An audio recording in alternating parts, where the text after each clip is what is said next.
नमस्कार. मी आता उभा आहे सेक्टर 21च्या प्लॉट नंबर 39 अर्पण कोऑपरेटिव्ह हाऊसिंग सोसायटी.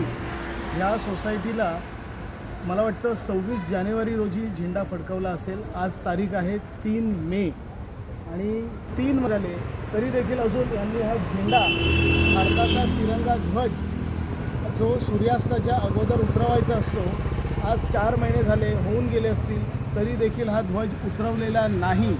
यांना आम्ही आणि आमच्या सहकाऱ्यांनी हा ध्वज शिस्तबद्धरित्या उतरवण्याची विनंती केली, परंतु इथं कोणीही जबाबदार व्यक्ती उत्तर द्यायला तयार नाही आहे. या ठिकाणी वॉचमनचं असं म्हणणं आहे, मला काही माहीत नाही, काही नाही. आता आम्ही त्यांना सांगणार आहोत, नाहीतर उद्या सकाळी भारतीय तिरंगा ध्वजाचा अपमान केल्याची तक्रार आम्ही लवकरच पोलीस ठाण्यात दाखल करणार आहोत. इथं या सोसायटीचे वॉचमन उपस्थित आहेत. त्यांना आम्ही विचारलं.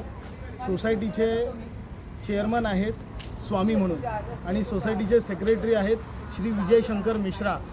तेही कमांडर आहेत, माजी रिटायर कमांडर असतील. इतके सुज्ञ नागरिक या संस्थेमध्ये राहतात, परंतु अजूनही त्यांना भारतीय तिरंगा ध्वजाचं अपमान टाळता येत नाही आहे. या गोष्टीचं आम्हाला दुःख आहे, म्हणून त्यांच्यावर कायदेशीर कारवाई ही झालीच पाहिजे. धन्यवाद.